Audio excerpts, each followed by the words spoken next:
the UN's predicted by 2050, we're going to be like 4 million teachers short globally. Oh, I think it's very easy to be distracted nowadays that we kind of, all this noise is happening around us that we're not really paying attention to what's happening inside. I'm just Yes. curious. How do you teach a 3-year-old like mindfulness? That seems really interesting to me. So I even did like a diploma in journaling. It was super interesting. I found it so interesting. Did I journal after it? No. What's the easiest way, in your opinion, to get started with mindfulness? Like the least low friction. Finding finding what brings you joy in your life. Genuinely authentic joy.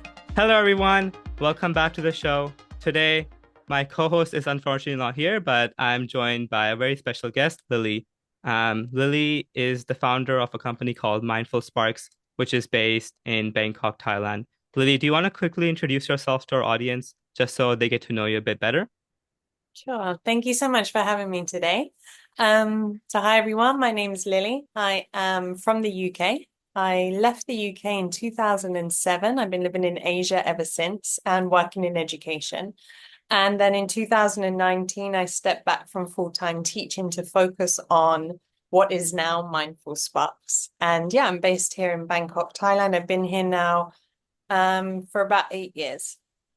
That's great. Do you want to tell us a little bit about Mindful Sparks and what it is? Sure.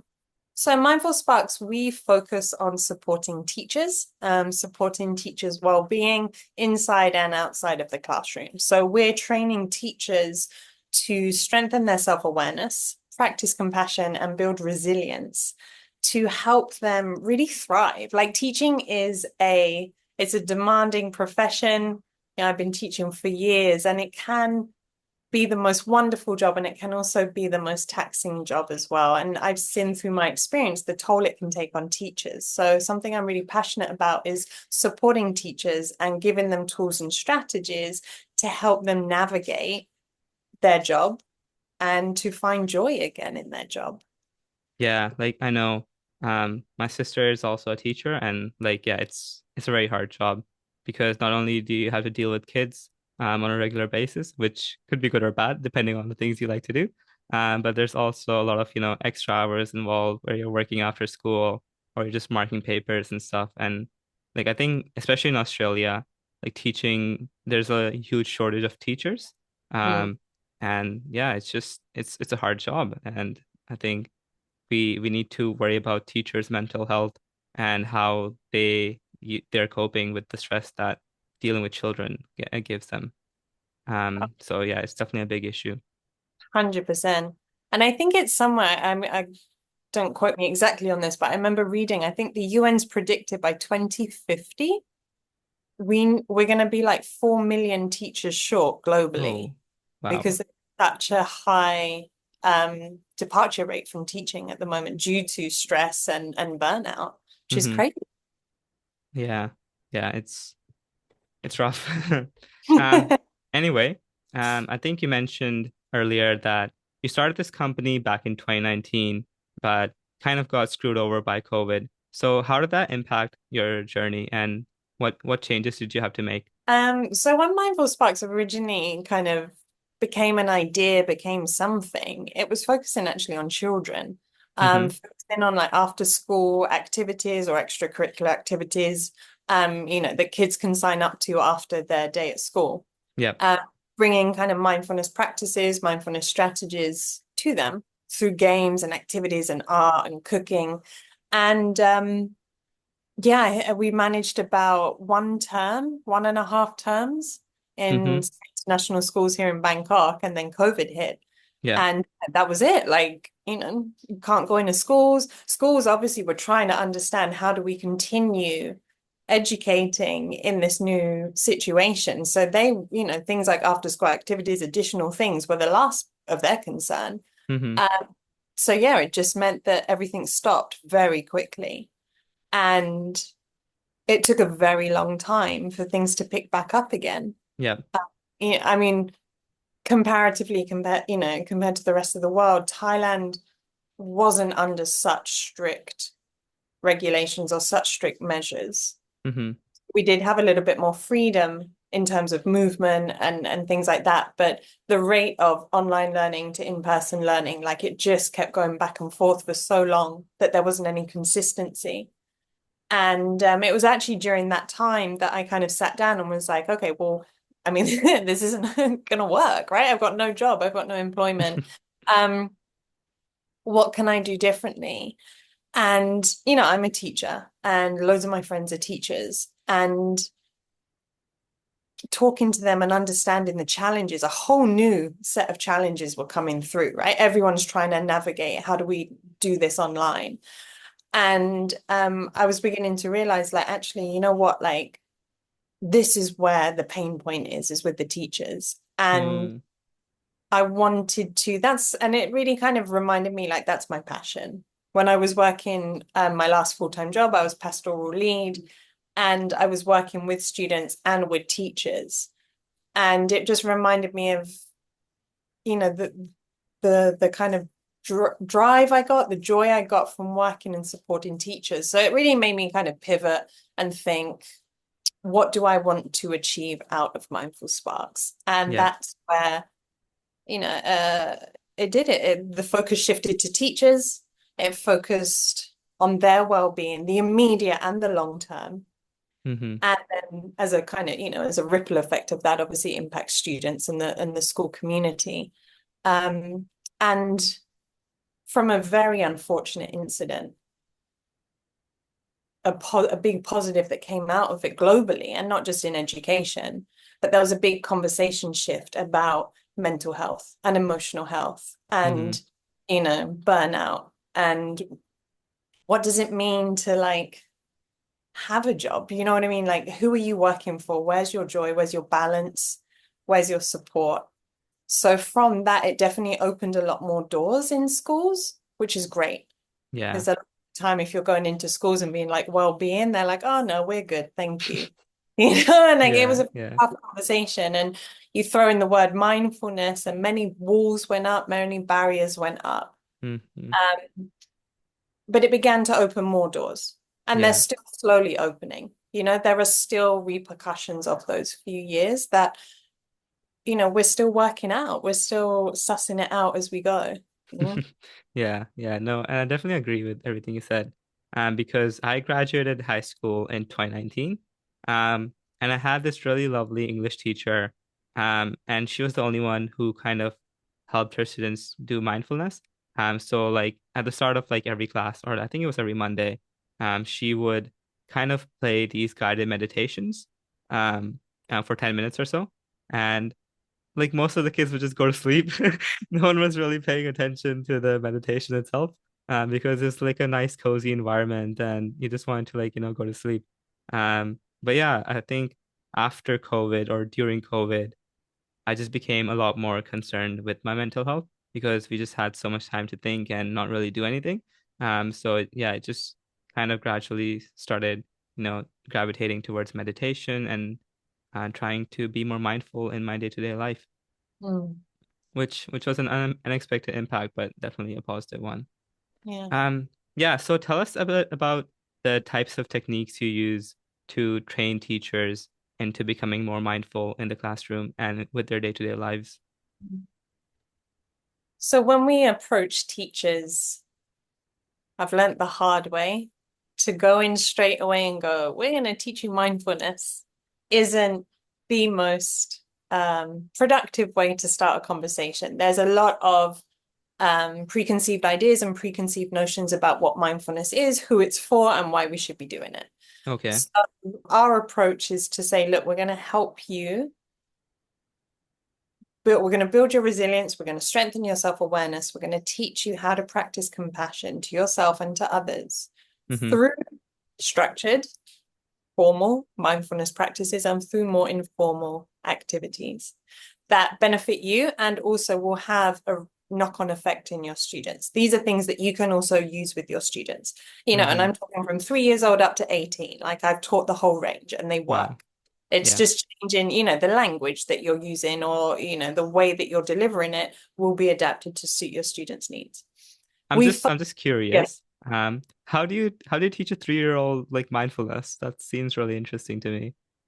So when we approach mindfulness, when we approach anybody really, when we talk about mindfulness, what we're explaining to them is mindfulness is something we do, right? It's an active practice, and Hmm. it's something that helps us understand ourselves better, right? Okay. So what we're doing, we call it our inner landscape. It's our thoughts, our emotions, and our responses. So what our body's telling us, the clues and the cues our body's giving us about how we feel in a certain situation, Hmm. right? So by taking moments to reflect, we can kind of notice like, oh, where are my thoughts at? What am I focusing on? Are they loud? Are they quiet? Are they big? Are they like all encompassing? Are they flitting between thoughts? Hmm. You know, are my emotions linked to these thoughts? Are they, again, are they big? Are they overwhelming emotions or are they kind of coming and going? Hmm. And equally, what connections can I make with that in my body?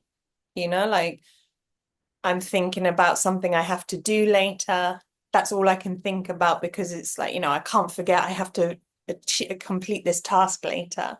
So maybe I've noticed I'm feeling a little bit anxious about that. I'm a bit worried because I don't know if I have enough time to complete that task. Mm. And now I've noticed that in my body, I'm feeling a bit tense. I'm breathing a bit shallower and I'm not feeling relaxed. I'm feeling a bit agitated, right? So that's kind of the first step is understanding ourselves better. So how would I do that with a 3-year-old? Very similar. I'll be like, tell me something that you are going to do this evening. Right? I'm going to go play at my friend's house, or I'm going to eat ice cream, or whatever it might be. Okay, Yeah. you're going to go and eat ice cream. What are you thinking about? Oh, I'm gonna get strawberry ice cream, go get chocolate ice cream. Oh, my friend doesn't like this. My friend doesn't like that. This is kind of how conversations will go with 3-year-olds. Hmm. Okay, what emotions does that make you feel? Oh, I'm Mm. happy, I'm excited. And what's your body doing? And they're like, ee. Especially with the young ones, it's a lot more physical. They can't Yeah. explain it, show you what that would be. Now, Yeah. obviously, this is a conversation where there has been modeling, exposure to language, practicing these kind of sentence structures to get them there, right? Nobody naturally will come out with this kind of language all the time. Hmm. Okay, so what I heard is when you think of ice cream, you think about the flavor of ice cream you're going to get, which makes you feel happy and your body's excited. And I go, yeah, okay, great, we've made a connection, you know? What Hmm. about what would happen then if you can't go for ice cream? Oh, what are you thinking now? Oh, I want to go, I want to go for ice cream. That's not fair. Okay. What emotion? Oh, I feel sad. What does your body do when you feel sad? I cry or I get small. Okay, Yeah. so we've made another connection and we can, and when they're that young, that's all we're trying to do is just begin to get them to notice these connections. The older Mm. we get, and we do this for teachers, for everyone, the older we get, once I've started making those connections, I can then take a moment to pause and notice how does that impact. So that's our inner landscape. Our outer landscape is our words, our actions, and our decisions. So what we're saying to others and to ourselves, our immediate responses to a situation, and then our long-term decisions that we're making around that. Okay. So for the ice cream one, for example, like, oh, I'm really excited. I'm going to get strawberry. I can't wait to see my friends. I'm so woo. So what words Yeah. am I using? Hmm. Oh, it's going to be so good. Everything's great. I'm so happy. This kind of positive, uplifting, joyful language. When I get there, oh, let's go. Let's get our bags ready quickly so we can leave school early and go get ice cream. And I can see that when I have these positive experiences or these joyful, happy thoughts, I act in a certain way. Hmm. If I can't go and get ice cream, oh, it's not fair, life sucks. Da, da, da, da, maybe my decisions are like to like throw my bag or like I'm not going to listen to my parents when they say, come, we need to go. I'm going to Yeah. have a right. So Yeah. our inner landscape, what we're what we're doing through mindfulness is understanding our inner landscape, our thoughts, emotions, responses, and how that can impact the way we show up for ourselves and for others. Yeah. I think that's really amazing. I think with kids, you use a bit more simpler techniques just to Yeah. like and guide them through it a bit more. just to get them to realize the emotions that they're going through. But with adults, you can maybe use some other techniques.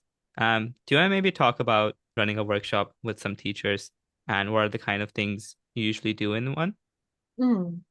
So for all of our workshops, we have a self-study portion. So there is a video explaining kind of what I just explained, but in a bit more detail and obviously geared towards teachers. Yeah. So looking at it, but we're also looking at from two points of view, as a human and as a teacher. So how this can help you personally and professionally. So we go into a bit more depth about our inner and outer landscape, and we also go into a bit more depth about our approach. So we have 7 mini kind of practices, strategies, if you want to call that, that can help us strengthen this self-awareness that we have, right? Strengthen these connections that we're making. So that's a self-study portion. And then within the workshops, it's a combination of input from the trainer, individual reflections, group discussions, group activities, and it kind of just rotates, between a bit of input, discussion, reflection, things like that. Okay. Prior to every workshop, we will contact the schools. So especially like with our conflict resolution workshop, we will say, especially if it's the student, because we have one for teachers and one for students. So we will reach out to leadership and say, what are some of the biggest challenges and conflicts you're experiencing in your school right now? Within maybe the teaching staff, the admin staff, within the student population. And then we're using those as examples, as real life examples within the training to make it relevant to your school, to make Hmm. it relevant to the environment in which you're working in. Instead of just going in with some, there's a kid that likes ice cream. I teach 17-year-olds, like this is irrelevant to me. Yeah.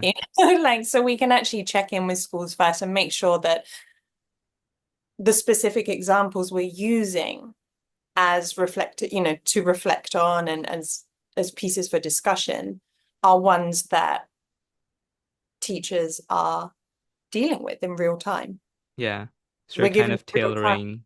tailoring Yeah, the kind of workshops you're doing for the school itself.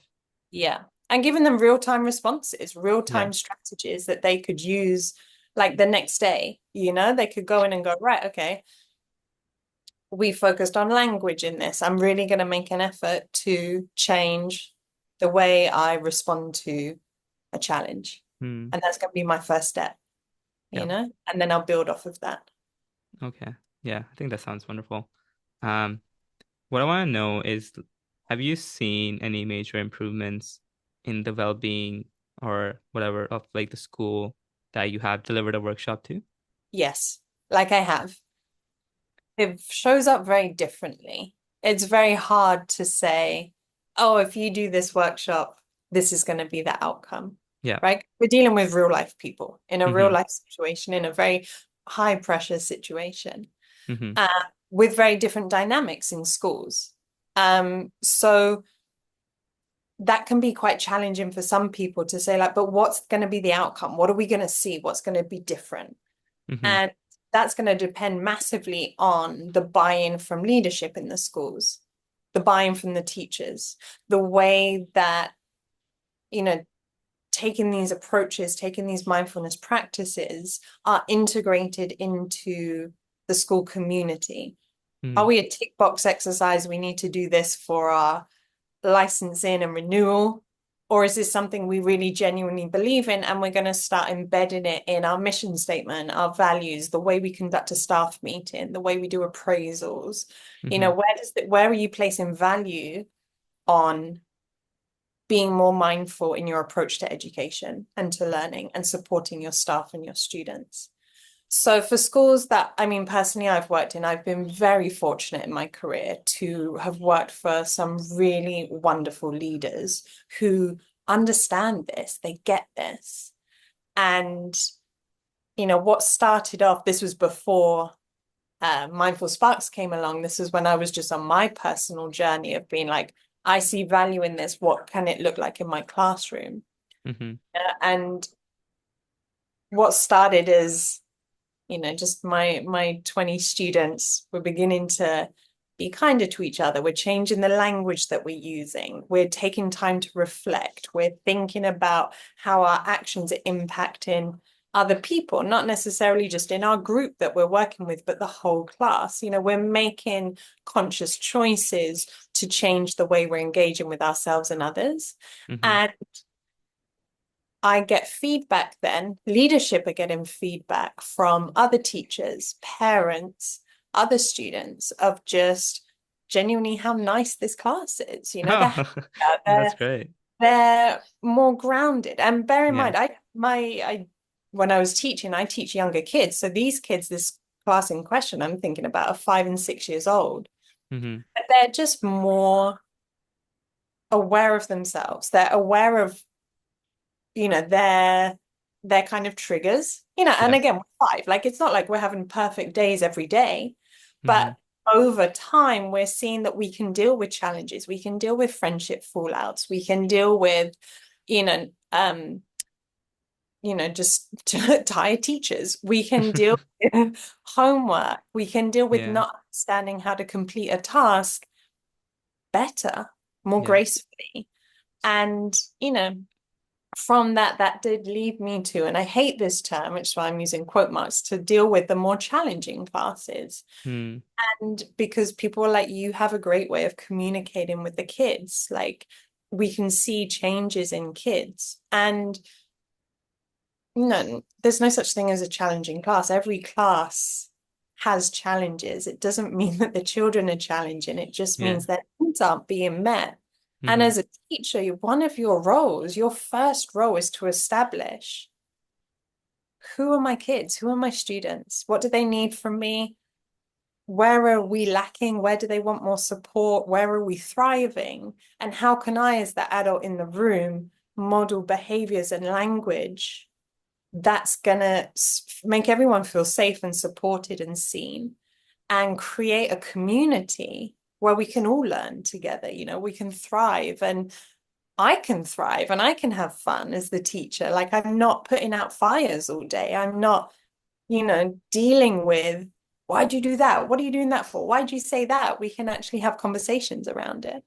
So I Yeah. think it's quite hard to say, here's a blanket way that you're going to see success. Hmm.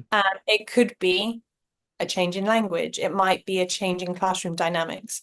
It might be you going home less stressed at the end of the day because you haven't had to deal with as many of these little moments. You're not putting out so many fires. It Yeah. might be an email from a parent just saying thank you. Like my kid's so much happier now, Hmm. you know? Yeah, I think it's going to be hard to measure the Mm, well-being of a general school. But yeah, if you get positive feedback, and if you notice that the class you're teaching is doing significantly better, in terms of being grounded, like then you can definitely see, the impacts you're having. Um, let's say I'm a teacher, right? mm, What are some strategies I can use to better manage a classroom or help my kids be more mindful in the classroom itself? big question. Big question. Um, so two parts to it, right? As a teacher, what can I do to help manage that classroom? The work has to start with us. Hmm. And that's why, our approach isn't about focusing on the students, it's about focusing on the teachers. It's not, we're not making, these beautiful, everyone's, beautiful Buddha walking around those, like that's not a reality. Yeah. But what we're teaching teachers and what we're helping teachers do is understand, to go back to what I said earlier about our inner landscape and our outer landscape. We're teaching teachers, we're giving teachers strategies to understand themselves better. Hmm. When I feel triggered, what do I tend to do? How do I tend to act? When I'm stressed out, what are my habitual patterns of behavior and how does that impact my role within the classroom? Okay, I know here's a personal example, and I give this to everybody. Like when I talk about it, I hate teaching maths. I do not like Oh maths. no. Subject as a student, I couldn't stand it. I had a very, very mean teacher as a kid, and it definitely set me on a trajectory of just not being engaged with maths. I also find it incredibly difficult, and I didn't get the support at school that I needed to want to make me engage with it, you know? I love maths. So Oh, really? like How's I that? that was one of my favorite subjects growing up. And like yeah, I think I also really like my physics and maths teacher. So I'm on the complete opposite spectrum. But yeah, Right. go on. But it also goes to show how important the teacher is, Yeah. right? I'm not saying it was solely this teacher's fault, it was a combination. But whenever I think of maths, my first thought is of this teacher when I was 7. Yeah, And that's how much unfortunate. like I just hated being in her lessons. Yeah. Um, I also joke that this is a reason why I teach young kids because I can teach their maths. Yeah. But I genuinely did not like teaching maths. I still don't. Hmm. If I could never teach maths again, I would be a very happy teacher. Um, Okay. I used to do at one of my schools, it was on my timetable as last lesson on a Tuesday, right? I used to dread it all day. It would be in the back of my mind. It would come to the lesson. I'm tired. I'm annoyed because that's all I've been thinking about all day, Mm. right? Is oh, God, teach that petty maths lesson, you know. Da, da, da. The kids come in, they're tired, they're 5 and 6, like they don't want to do maths at that point. And I Yeah. used to struggle with them so much. And it was just such an unenjoyable, like 30, 40 minutes of us Hmm. just clashing, right? And that's when I had to start, and I started doing the work and being like, it's coming down to me. Like, I'm the one that's setting the tone in this room. I'm the one that's dictating what's happening in this room. I'm the one coming in with really badass energy, like, and just not I'm not giving them space to enjoy themselves. Like I'm already coming in with a preconceived idea that this is going to be bad. They're going to test my patience and I'm not going to enjoy it. Hmm. So I had to do a lot of work reflecting on that, which is how I kind of found out, like all these reasons why I genuinely struggle with maths. And then I was like, well, what can I do? I have a fully developed, mature brain that allows me to come up with, I can critically think, I can come up with plans and strategies. They're 5, their brain is still developing. They're relying on me to provide a safe space for them, and I'm not doing that. Hmm. So, and I did, and I just basically completely shifted my Tuesday timetable around. Like we did maths early when I was fresh and excited, and then we moved to reading in the afternoon when we could just chill and read. And it sounds so obvious, right? Looking Yeah. out from the outside looking in, but when you're caught up in that moment, like because it's as a teacher, you're not just teaching lessons, right? You're admin, you're marketing, you're outreach, you're communicating with parents, you're on duty. Like there's so many other things that you're doing that you can't see the wood for the trees, right? Hmm. And so yeah, for teachers, it really does have to start with them, like really taking a moment to think, how am I navigating these days? How do I move through these days? Where are my high energy moments? Where are the joyful moments?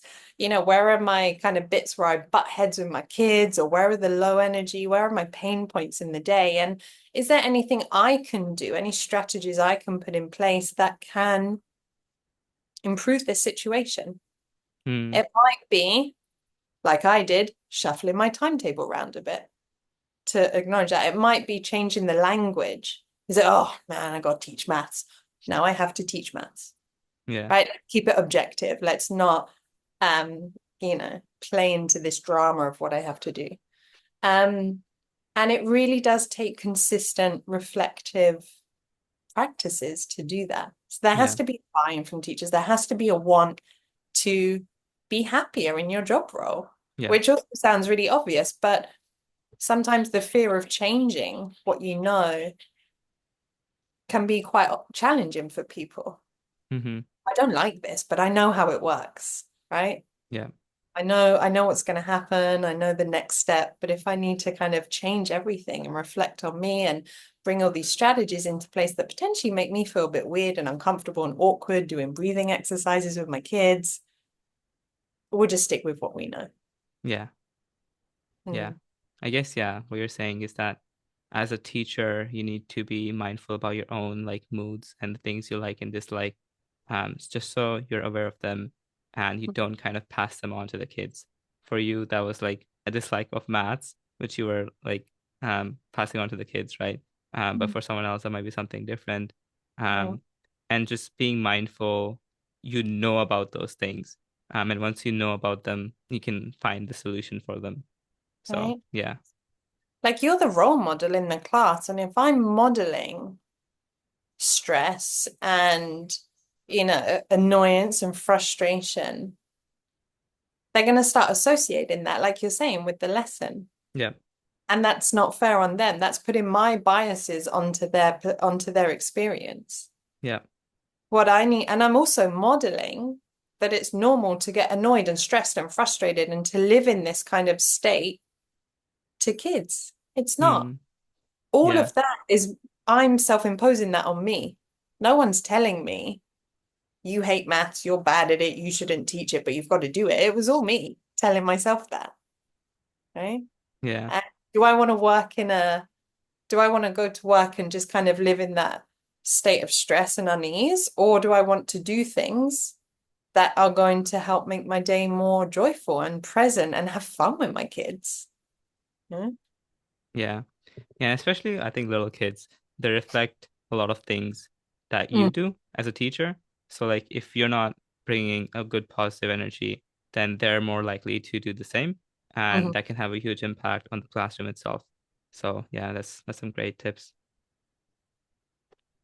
I want to ask you a bit about your team at Mindful Sparks and how you kind of gathered the team, like the size of it, and like how you're kind of splitting the work.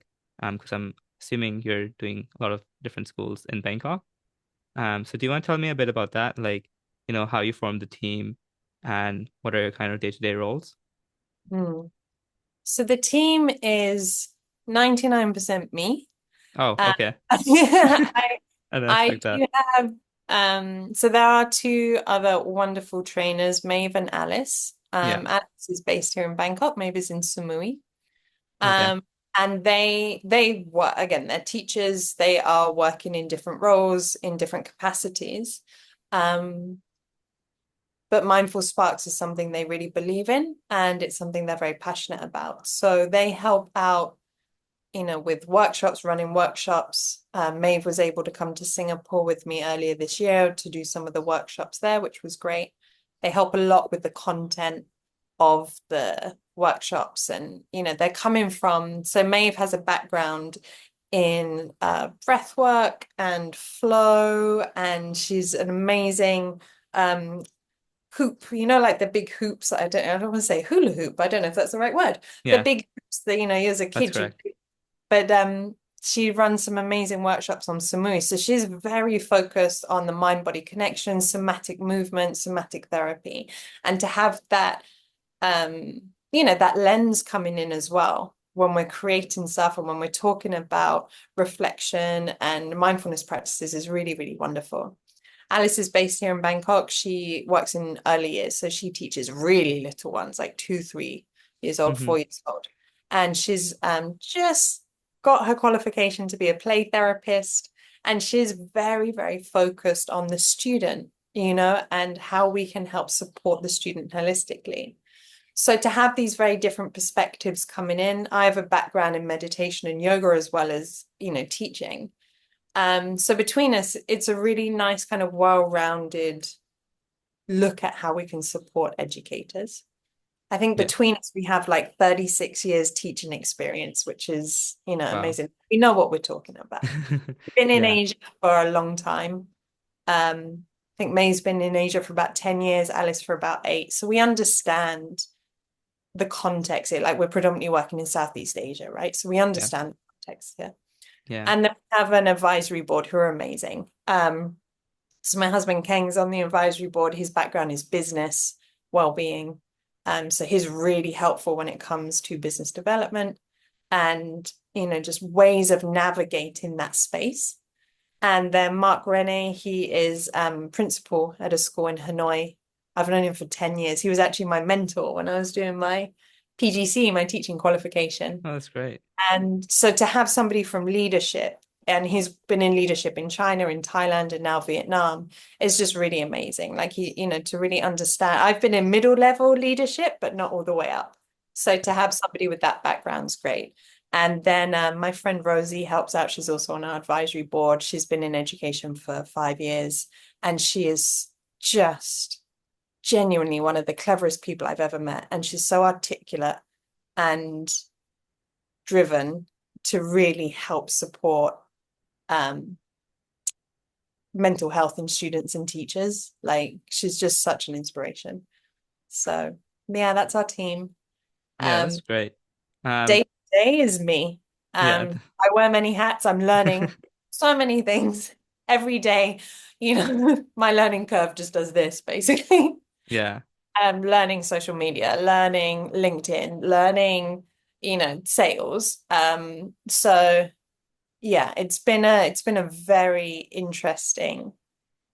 I've been doing this now kind of really, really focused on this for the past kind of year. So it's been a very interesting year. I've yeah. learned so much. And I know I'm like just scratching the tip of the iceberg, you know? Yeah, I think yeah, like when you're running your own business, running your own startup, you get to learn so much because yeah, Oh, you're kind of doing everything yourself. yeah. Um, but yeah, like I don't know why, but I wasn't under the impression that you would be running these workshops with the other staff members or like have some because yeah, it seems like a lot to manage on your own. Um, but yeah, I guess you're doing it one man show. I Um, didn't know. Yeah. I mean, the idea is we're at a point now actually with the business. I've been working with these amazing business consultants, Compass Consulting here in Bangkok, mhm, and I'm at the end of like this 4 month period with them. So the pitch deck's done, the cost structure and analysis is done. I'm beginning to practice pitching. I've got called in lots of favors from friends and people I've met, that work within education. mhm. So yeah, it's really exciting to move on to that next stage to get funding and to get, a bit more financial security to really allow us to grow. Yeah. Yeah, so what I want to ask is what's the next step? Like what's your goal with Mindful Sparks? Where do you want to take it from here? So the goal is keep doing what we're doing, to reach out, to be really recognized in Southeast Asia. Hmm. A lot of other mindfulness companies or mindfulness focused companies within education really focus on Western markets. There isn't a big um, voice over here, and we want to be that voice. Mm. Want to really be established in Southeast Asia, eventually moving to, the rest of Asia and within schools. We work with schools, directly, and then we also work with teachers independently. We're running teacher workshops online, and they can go global. Yeah. So, once we can secure some funding, being able to have Alice and Maeve on a more regular basis, covering different time zones, potentially hiring some other trainers, to cover a Yeah. wide time zone range so we can run these workshops throughout the year. That's great. Our curriculum training, our framework training, or independent one-off workshops. We're developing PD series, so so we really want to like going back to what I said earlier, like, we're not that kind of tick. I've done well-being, I've sat down for a few minutes and I've meditated and now I'm good. Like we're here to support you on your journey Hmm. through education. It doesn't have to be every year, but as you progress, you start putting practices into place, strategies into place. Okay, now we can kind of like level up, we can go a bit deeper. And what would that look like? Or I've moved from early years and now I'm teaching like 12-year-olds. I need some different strategies. What can I do to support them and support me? We got you Hmm. covered. Like we can do that. Yeah. Yeah, I think Mm, that's a great vision to go for as well because if you can instill these practices in teachers and therefore by like therefore in students at an early age, like that can have significant impacts on their life as a whole, which would be, really great because I mm, think mindfulness is a great way to stay connected with the world and be more present. So mm, yeah. Anyway, let's change the topic a little bit. I want to discuss a bit more about mindfulness and meditation in your mhm. personal life. Firstly, do you want to tell us, what mindfulness and meditation are? Because I know they're separate terms and people often get confused. So can you tell me like what they are and what are the differences between them? Gladly. This is one of our biggest questions and also one of our biggest um, barriers that go up. When you Yep. say, oh, we can teach you mindfulness practices or strategies. Oh, I don't like meditation. I don't want to meditate. I'm not religious. And Mm-hmm. you're like, that's cool. Mindfulness and meditation are two very different things. Mindfulness is about being present, checking in with ourselves in the moment. That's how we like to explain it, especially to our younger students, is asking myself, how am I doing right now? Right? How's my mental state? How's my emotional state? How's my physical state? And we can practice doing that through more formal, more structured ways, such as meditation. Mm. Meditation in itself, there are so many types of meditation.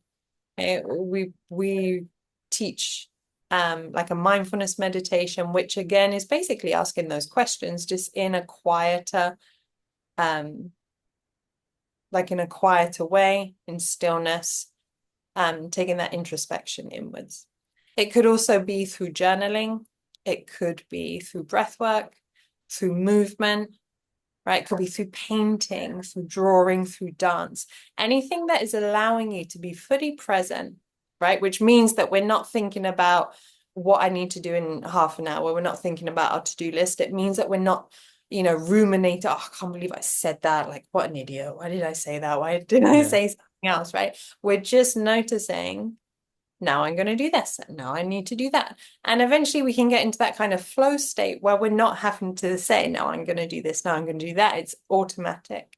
Mm-hmm. And when we're in that moment, when we're really present, that's when we can get a bit more clarity, maybe mentally or emotionally, right? And or maybe we're a bit more tuned into our body and we're able to hear like the cues that our body gives us. I think it's very easy to be distracted nowadays that we kind of all this noise is happening around us that we're not really paying attention to what's happening inside. Mm. So for me personally, my mindfulness practice when I started exploring this, gosh, it was what, 2012, 2013. Wow. And it was very structured. I didn't know what I was doing. I had no idea. It genuinely started, I was living in Shanghai at the time, and the company that I worked for, we had um they gave us free gym membership at this local gym. My Mandarin was not very good at the time, but I was like, great, it's on the way home. Free gym memberships is brilliant. And I started going to these yoga classes, and I went purely because like I could barely touch my knees. I was so inflexible, and that's what I thought yoga was to help you stretch and become more flexible. And I went to this one class, it was a Chinese guy, and he was just magical. And like his class was rammed. I mean, we're talking like 30, 40 people in this room for his class, and everyone was just like hanging on to his every word. And I was like, what is happening here? Like this is not what I thought it would be. Over time, I'm beginning to improve my Mandarin. I can engage with the class a bit more. He's feeling more comfortable with me, so he's kind of talking to me a bit more. And then I'm beginning to understand way more. I'm like, why are we talking about our breath? Why are we talking about focusing on, our mind? Why are we talking about all these things? Like, I just want to stretch my body. That started my own personal research. And I Mm. was like, okay, there's way more to this. I went on a meditation retreat. I did my yoga teacher training, but it was still very structured because I hadn't found something that really resonated with me or worked for me, you know? Fast forward now, um, my mindfulness practice is what I choose to do to help me, be more present, to increase my self-awareness, change, gosh, daily. I go through stages where I'm very focused on meditation. I'll sit for 30, 40 minutes a day. Um, I've been very into journaling. Journaling for me was something I kind of in and out of. Kind of enjoyed it, didn't do it, thought Yeah. I should do it, tried it. But recently I've got really into it. I found it as a really great reflective tool to help me make those connections, to really reflect on my inner landscape and how that impacts my words, actions, and decisions. And now I I'm, just want to ask, sorry, yeah. what got you into journaling? What finally like flipped the switch? Um, Because I'm trying to do a bit more, and like I think that's something I wanna get into as well. But yeah, similar to you, I'm just like, I don't know if I can be bothered. Do you know what? I can't pinpoint a specific moment where I got into it. I remember I have little memories of like conversations I've had with people that said, oh yeah, I journal and XYZ, this is why I do it. I even did like a diploma in journaling. It was super interesting. I found it so interesting. Did I journal after it? No. This That's is just funny. really interesting knowledge. Yeah. Um, and and I was like, this could be a really cool workshop series we could do because I can see how this can benefit teachers Yeah. and humans. I genuinely would say I properly got into it where I can say I've journaled pretty much every day only this year. Okay. And I've been on and off journaling for about 4 or 5 years. Yeah. But it just felt right this year. It felt like I was enjoying it. I wanted to sit down with my journal and kind of reflect on things. Hmm. But that came at a cost, well, not at a cost. That meant that then my meditation was very hit and miss. And then I went through a stage of like, oh, I should be doing both. How do I do both? I'm supposed to be this mindfulness person. How do I do both? And Wait, I was wait. Why is that? Like why did your meditation suffer because of your journaling? Like I don't see the connection. genuinely just time. Like, how do I Oh, fit okay. these things Yeah. into the day, right? Yeah. Yeah. Unless I keep waking up an extra half hour earlier every time I want to do something, how do I realistically fit all these things in the day? Yeah, just stop Do my going to job, sleep. right? Do my job, eat healthy, go to the gym. Like I'm a very active person and Yeah. move and working out is a really important part of my life. Yeah. How do I fit all that in? I was training for half marathons, I was training for CrossFit competitions. And now I need Yeah. to meditate and journal. That means I've got to be waking up at like 5. I need to, and, like, and that is also a very big barrier for so many people, if not everyone. How do Yeah. I fit this into my day? Yeah. If you've got, say, you've got kids as well, or, you have long commutes, or you have a job that works weird hours, or you have a boss that doesn't let up, how do you do that? So it is taking these small steps. So I think with meditation, it just started off as like 2, 3 minutes a day. And Mm-hmm. I tried do I do it before bed? Do I do it in the morning? Do I do it at lunchtime? You have to experiment. For Yeah. me, I love it in the morning. I find it is just a really nice way. It just sets me on a very nice, calm trajectory for the day. If I do it before bed, I just fall asleep, which is fine because that's what I need. But Yeah. I don't get the same benefits from it, right? Mm-hmm. Journaling, I've now found again in the morning is good, but I journal about the previous day. I don't Mm. journal at the moment. And somebody asked me, why don't you do that? And I find that when I'm journaling in the moment, I can still be very reactive. But so like this morning, I journaled about yesterday, and I'm able to be a little bit more objective about what happened. I can see Yeah. things, I can see the bigger picture a bit clearer, right? What do you mean by journaling in the moment? Are you just writing random thoughts that are coming in, or Yeah, how does like that work? sometimes people can use journaling and it can be a very helpful tool. You know, say you've just had a challenging conversation with somebody, Yeah. right? And you're feeling quite fired up and you're like, no, my ego's hurt and I don't feel listened to Yeah. and duh, it's all your fault, Yeah. right? Um, this is where being more mindful helps us, right? Yeah. I can stay in that narrative, right? And I can keep myself worked up. Our emotions aren't staying that long. We're the one that's refueling them every time Mm. we think of that, right? Or I can say, you know what, I've noticed I'm triggered. I'm not thinking clearly, I'm not grounded, however you want to phrase it. Let me do something to break this pattern of behavior. Yeah, and So that's what some you would people, journal. some Yeah. people would like to sit down and journal. I've Okay. tried that. It just fires me up more. I'm like, ooh, then this. Yeah. And um, and I noticed just things like the tension, the amount of pressure I'm putting on that pen to write, the pressure I'm putting on the paper. I can physically see how emotional I am about that. Yeah. So for me, journaling in the moment isn't a strategy that works. Yeah. It keeps that story going. Yeah. For me, I prefer Breathing, breath work is a huge one for me. I prefer moving, right? I'm going out for a walk or I'm going out for a run. I get it all out. Yeah. And then I can come back and then I can journal when I'm in a more grounded place Mm, to help me be more objective and to say, okay, this happened. This much I can put on the other person, but also this much I have to put on me. mm, You know, this was my role in it. yeah. Um, Holding myself accountable to things as well with compassion, no blame, just saying this is what happened. I said this, that probably wasn't the greatest thing. This is what I can do differently next time. Yeah. No, I think Mm. that makes more sense to me as well. Mm. Because yeah, in the moment you're just fired up, so it's just emotions, right? Yeah. Whereas if you take a step back and just do something else, distract yourself, and then you can really look back at the picture Mm. and not through an emotional lens, but through like, oh, this is what happened. This is how I reacted. Was that the right reaction or was that the wrong reaction? And you can think more rationally about it. So yeah, I think if I were to do that, I would definitely not be doing journaling in the moment because I feel like it would just be disruptive as well. Like, oh, you had to Yeah. find like the time to do it, and it's just yeah. Yeah. Whereas doing in the morning every day, it's just the same time, you know what you're doing, and it's more Mm. comfortable that way. Yeah.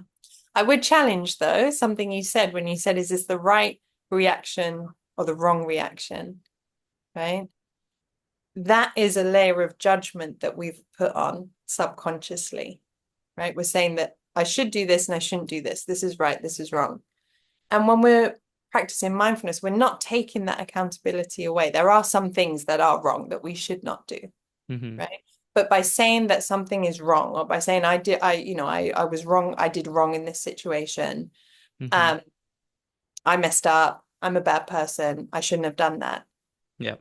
We're putting on a lot of judgment there. And what we're trying to do is maintain objectivity.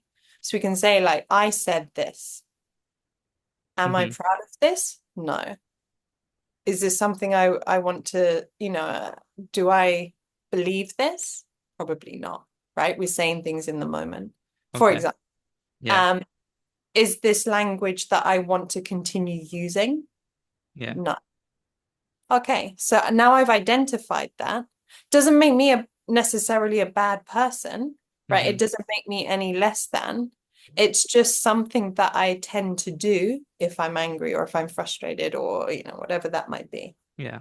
So what I can do now is say, okay, when I'm angry, I know I tend to say this and Mm. it has this outcome.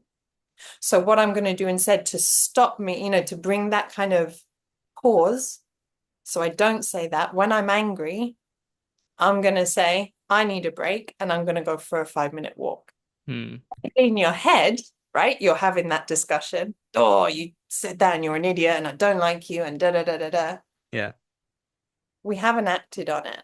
And over time, the more we can bring our awareness to that, right? We're strengthening that present moment awareness muscle in our brain, the less reactive we become, the less likely we are to go down that route.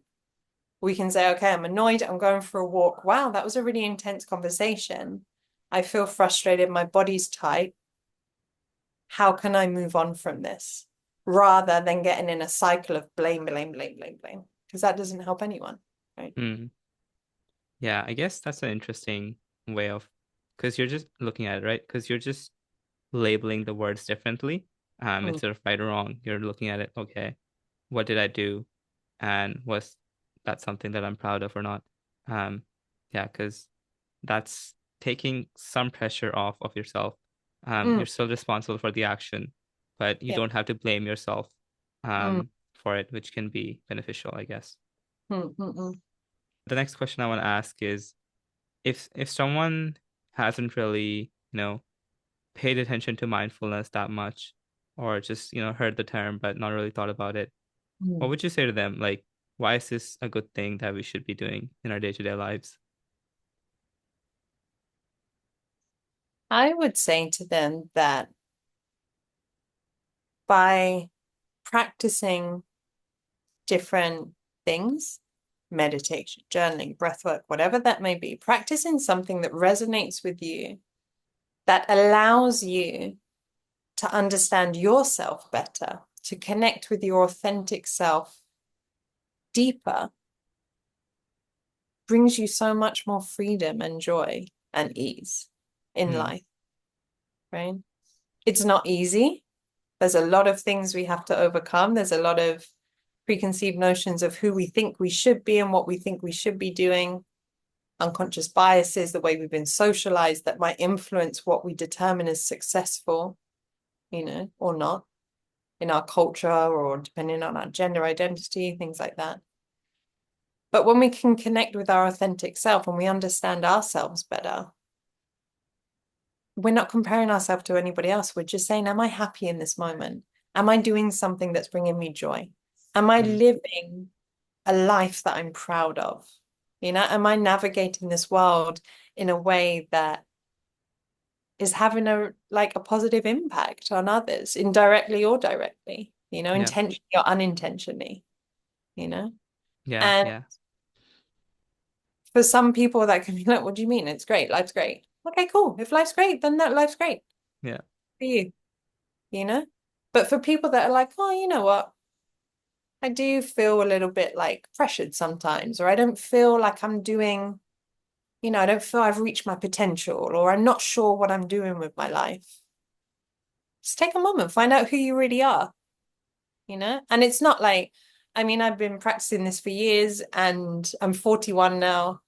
And I still, like I said, my learning curve is like this. I have a whole new persona that I'm working out, and that is running a business. Mm. How do I want to run this business? Who am I as a boss? Who am I as a founder of a company? What kind of legacy do I want to leave? So these are all connecting with, work me, mindful sparks me. Who is that? Mm. Does that support? Is that, you know, um, in harmony with authentic, just me as a human, and my values the same. Um, and yeah, it can be really hard and it can be really messy, especially if we're coming with, a history of maybe trauma or um a background, of generational trauma that can be quite hard to undo and unpick.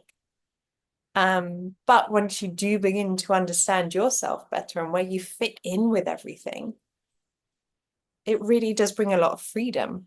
I think that's so nice, when we live in a world where if you go on social media, it's so you have to be this to be successful, and you have to do this Yeah. to be successful. And yeah, I can look at it, don't get me wrong, there are days when I'm like, I need to do that to be successful. I need 5,000,000 followers, and I need this and I need that. And then you get an email from a parent that's like, I really appreciate the time you've given to my kid. Like, they're so much happier. And you're Yeah. like, that's what matters. Mm. And that's the life I'm trying to cultivate, to build. And that's where my happiness and success lies. Yeah. I think that's great. Um, we discussed the benefits of mindfulness. Mm. Um, what's the easiest way, in your opinion, to get started with mindfulness? Like the least low friction. Finding finding what brings you joy in your life, genuinely authentic joy, right? And that might be through, like I said, for me, movement. I love moving. I love working out. I love being in nature. I love cooking. These are all things that bring me a lot of joy. Okay, great. So I found something that brings me joy, dancing, painting, music, whatever that might be. How can I then, when I'm engaging with something that I already love, how can I bring in these little moments maybe of reflection? How can I bring in these little pauses? Or how can I bring in, before I paint, I'm going to sit down for like 5 minutes in a meditation and I'm just going to check in with me and check in how I'm doing. Mm. Or afterwards, I'm going to do that and see if there's a difference. Like, wow, before I felt, I don't know, I was a bit tired and, I'm distracted by something I have to do at work. But now I feel a lot freer. I feel lighter. I'm more joyful because I've done something I love. Mm. Just having those moments, it has to be something that resonates with you. If you try meditation and you hate it, drop it for now. Find something else where you can bring in those little mindful moments in the day, those moments when you can check in with yourself naturally, and genuinely want to sit down and explore that or Yeah. write that down. And then you think, okay, I've kind of built a bit of a habit here. Every time I go to the gym, before I start, I just spend 5 minutes checking in and seeing what my intention is today and listening to my body and, noticing what my body's telling me, and that might impact the way I'm going to work out today. Yeah. And then maybe afterwards in the shower, while I'm just kind of chilling and relaxing, I can kind of take a moment, like, how was that session today? Hmm. Like, was that really meaningful to me?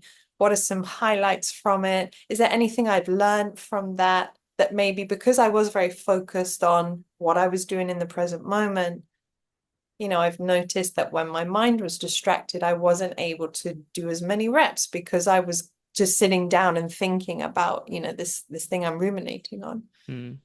And then over time, okay, well now I've kind of got a habit, a practice in this context.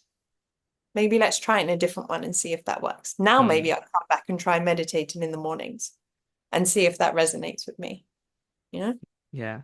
Yeah, I think I really love the suggestion because you're basically suggesting to find something you love doing. It could be dancing, swimming, whatever, right? And then attaching a little self-reflective piece to it. We don't even need to call it mindfulness, all right? Mhm. We can just call it like you're reflecting. You can do it at the start, what you're going to be doing that day or in that session. Or you could do it after, like, how did doing that session make you feel? How did doing yoga make you feel? Um, and why do you like it? So just adding a bit of reflection to it. And Mm, once you're kind of attaching this mindful piece to something you already love doing, it might be a bit easier to, go into the other aspects of it. mm, Now we're going to go to the closing section of the podcast. Um, it's been a really lovely conversation, and we've already gone over 50 minutes, which I didn't realize. Um, but yeah, so one of the questions we love to ask, because I love reading books, mm. is do you have any favorite books or podcasts or anything that you would like to recommend to our listeners that, just have had a huge impact on your life personally, or which you just really enjoyed? I mean, gosh, we would need another podcast to talk about books. I Okay, just give love, it like one or two books I that you really love enjoyed. reading. I read somewhere that you need 350 books to be classified as a library. I'm on 175. I'm determined to get Yeah, there. But if we're I going had to to the choose one, library. I have this one. The Power of Now. So this was given to me 2014 by one of my colleagues. And it's a really hard book at the beginning. I didn't get it. I didn't understand it. I reread and reread and reread. And slowly things began to make sense. It talks very much about being present. It's talking very much about understanding yourself in the present moment and noticing um, changes in your thoughts, emotions, and your responses in your body based on habitual patterns of behavior. Hmm. And and I, like I say, it took me ages to read it and get into it and understand it. And there are still bits that I go back and I've reread this so many times because it resonates differently Yeah. um, every time I read it. So generally, I would say that book. Go into it with an open mind. Go into it knowing that you're not going to get it all straight away, but be willing to kind of explore it and see what that can look like. Hmm. Podcast wise, there is I guess we could put it like, I don't know, under the podcast or in the notes or something. There's a Yeah. British Dr. Chatterjee, and he has a podcast, and I just love it. He's great. He's a British doctor. He works as a doctor, but he also does a lot of work on mental health, mindfulness, and he just gets really interesting guests in. Um, and yeah, I think he's great. So I would recommend that one as well. Okay, I'll find them and put them on the notes. Mm. Just one question though. Why did you find the book hard to read? Like, what was about the book that made it challenging when you first read it initially? It was just about a concept I had no idea about. Okay. I only just started getting into yoga and meditation, but it was so superficial and surface level. And this is really taking the attention inwards. And it's Mm, not something, this isn't a skill that we're all innately born with. mm, Some people are naturally quite self-reflective for it could be a nature nurture debate. It could just be that's just how their brain's wired. And other people aren't. And it's something that you really have to practice, which is why I keep referring to mindfulness as a practice. We actively do it. We don't just passively sit there and go, oh, great, everything's fixed. Like we really, it's a lot of work that you're doing. So yeah, I just found it challenging because I was like, I have no idea what that means to like take my attention inwards. I don't know what that means to like self-reflect in the way that mm. it's structured in the book because it's not something I'd ever come across before. Yeah, So it's lots of practices and lots of concepts and ideas that I was having to experiment with and play around with to really and talk to people and read other books and listen to YouTube videos and podcasts and stuff to kind of yeah, understand more. So that's why it was challenging. yeah. Okay, that makes sense. Since you were like early in your Mm, meditative mindfulness journey, you weren't able to fully grasp all the concepts I was mm, talking about. Okay. mm. All right. Last question. Do you have anything you would like to share with our audience? This could be a plug for something or just a final message you want to leave them with. Mm. If you're interested to learn more about mindfulness, check out our Instagram at mindful_sparks. Um, and also check out our YouTube page. There's loads of resources on there. Short videos explaining things, guided meditations, testimonials from other teachers and students, so you can hear about it in their words. And we also do podcasts. We're talking to people within education, within the mindfulness kind of umbrella. So you can see and hear different ways that it shows up. How it shows up in my life is one way, it's not the only way. Mm. So yeah, All right, that's great. I'll make sure to include all the links thank in our you. description. And yeah, I recommend everyone to go check Lily's Instagram, YouTube, and just whatever she's doing. Mm, Um, but yeah, thank you, Lily, so much for coming on the podcast. thank It you. was truly a pleasure having you and talking to you. Thank you. All right, see ya. Take care.